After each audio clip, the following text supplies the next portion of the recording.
Vous cherchez un bien rentable? Découvrez l'offre Sniper de Le Bien Rentable.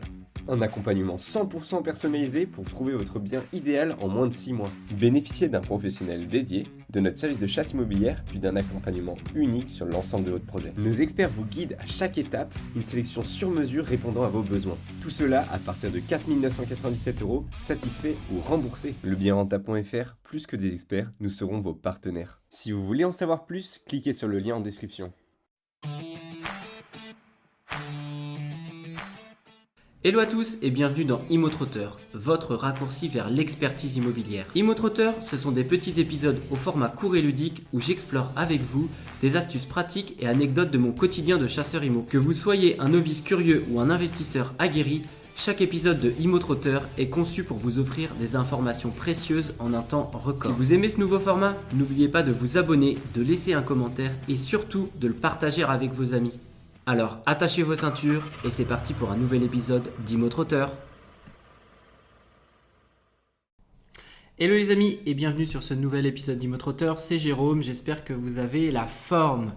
Alors aujourd'hui on va voir ensemble la fiscalité immobilière dans les grandes lignes, qu'est-ce qu'il faut savoir. Mais avant de faire ce petit épisode, je tiens à rappeler que mon challenge dénicheur de pépites va démarrer fin août. Vous retrouverez dans la barre de description un code promo pour vous inscrire ainsi que toutes les modalités, le programme.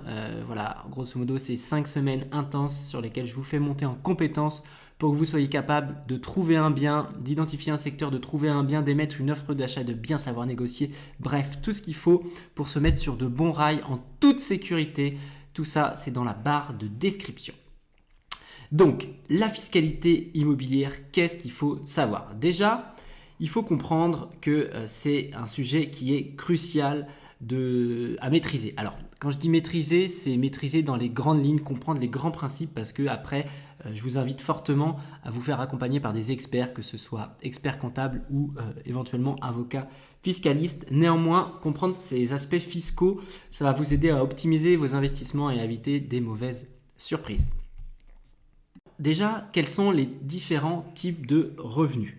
On va déjà distinguer les revenus fonciers. Alors, les revenus fonciers dits classiques, ils sont issus de location de biens nus ou non meublés, si vous voulez. Donc, ça va être à déclarer dans le cadre du régime microfoncier ou bien du régime réel.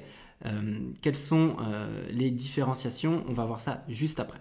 Ensuite, on va avoir les revenus bien sûr de la location meublée, donc le régime LMNP qui est somme toute assez changeant dernièrement, qui lui va être à déclarer avec le régime microbique ou régime réel simplifié sur votre déclaration d'impôt.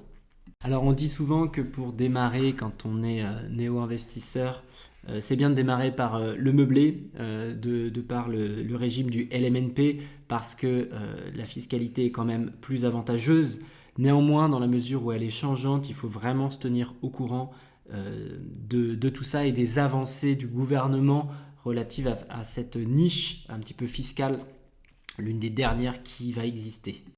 Alors, quels sont les régimes fiscaux et quels sont leurs avantages? Le régime du micro-foncier, donc sur des locations nues.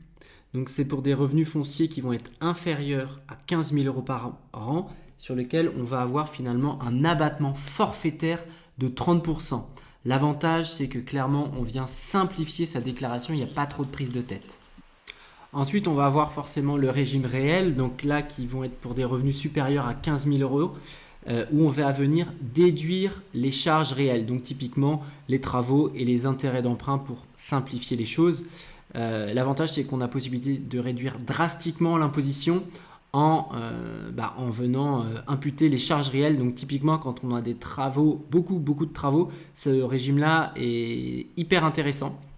Donc bien penser à chaque fois à conserver les factures d'achat, des factures de prestations avec différents artisans, sinon ça ne marche pas. Et ensuite on va avoir les fameux dispositifs de défiscalisation avec en numéro 1, vous le connaissez toutes et tous, c'est la loi Pinel. La loi Pinel qui donne une réduction d'impôt pour les investisseurs dans du locatif neuf ou rénové dans certaines zones. avec des réductions pouvant aller jusqu'à 21% du prix d'achat. Donc voilà, il y a des durées de détention à faire. Il faut garder le bien, c'est souvent 6, 9, 12 ans. L'inconvénient, moi, que je vois clairement à ça, c'est que la plupart du temps, les biens, vu que c'est sur de la promotion notamment, le bien il va être surpayé. Il y a des intermédiaires qui viennent rogner un peu et votre intérêt, je trouve. Mais voilà, encore une fois, libre à chacun. Il existe, je pense, certains bons Pinel dans certains endroits, mais bien faire attention au prix total acquisition par rapport au prix du marché, etc. Ensuite, en autre dispositif, il y a la loi Malraux qui va vous permettre une réduction d'impôt pour la restauration de biens immobiliers situés dans des secteurs qui vont être sauvegardés. Donc l'avantage, c'est que vous avez forcément une réduction sur le montant des travaux de la restauration. C'est quelque chose qui peut, encore une fois, s'étudier. Et enfin, il y a un autre dispositif qui, selon moi, lui est plus intéressant. Alors, c'est pas une loi en tant que telle, mais c'est le dispositif de Normandie qui va vous permettre en fait d'avoir une aide fiscale accordée dans le cadre d'un investissement locatif. Et il est mis en place pour encourager la rénovation des logements anciens. Donc, ça va prendre la forme d'une réduction d'impôt pour les particuliers. Il faut savoir par contre que le logement, il faut qu'il soit dans une certaine zone pour ensuite être mis en location.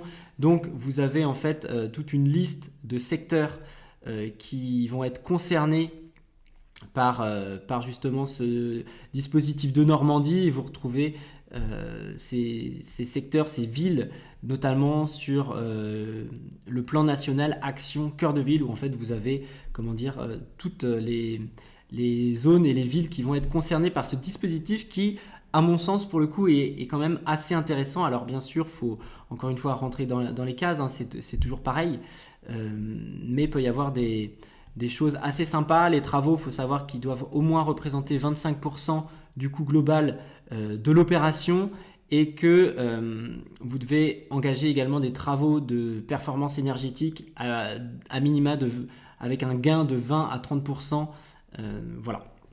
Pour améliorer l'habitat de l'ancien. Donc, je vous invite à creuser le sujet si ça vous intéresse, mais voilà, ça peut être quelque chose qui peut être intéressant. Et qui dit fiscalité, afin de conclure ce podcast, dit également taxes et prélèvements. Quelles sont les taxes fiscales relatives justement au projet? On a forcément numéro 1, la taxe foncière qui est payée par le propriétaire d'un bien immobilier. Comment est calculée la taxe foncière? C'est basé sur la valeur locative cadastrale du bien. Ensuite, on va avoir forcément des prélèvements sociaux. C'est la contribution sociale, CSG, CRDS sur les revenus fonciers qui sont à hauteur de 17,2% des revenus fonciers. Et je l'espère les amis que vous y arriverez tout comme moi. La dernière tranche d'imposition qui peut arriver, enfin le dernier impôt pour être plus précis, c'est bien sûr l'IFI, l'impôt sur la fortune immobilière, qui est un impôt sur la valeur nette du patrimoine immobilier détenu par des particuliers. Donc voilà, si on a un patrimoine immobilier net supérieur à 1,3 million, eh bien on va y être soumis. Donc voilà les amis, j'espère que ce petit point fiscal rapide vous a plu. Encore une fois, je balaye dans l'ensemble, c'est pour donner un aperçu global. Néanmoins, vous l'avez compris, pour optimiser vos investissements immobiliers, il est justement crucial de bien comprendre les différents types de revenus fonciers, les régimes fiscaux qui vont être applicables et les potentiels dispositifs de défiscalisation qui existent. Mais voilà, dans vos calculs de renta, etc., n'oubliez pas les taxes et les prélèvements auxquels vous serez soumis, sinon vous pouvez avoir de mauvaises surprises. Alors, c'en est tout pour cet épisode du jour. Je vous dis à très très vite. Encore une fois, un petit commentaire sur la plateforme de ton choix, une petite note 5 étoiles pour m'encourager, ça fait toujours plaisir. Et on se retrouve très très vite dans le prochain épisode d'ImmoTrotter. Ciao ciao. Pour aller plus loin dans votre expertise IMO, vous pouvez rejoindre ma newsletter dans laquelle je vous partage une actualité décryptée, des conseils et astuces ainsi que plein d'autres exclusivités. En bonus, recevez mon e-book Dénicheur de pépites, un guide de 70 pages pour monter en compétences à vitesse grand V. Le lien de la newsletter est dans la description de l'épisode.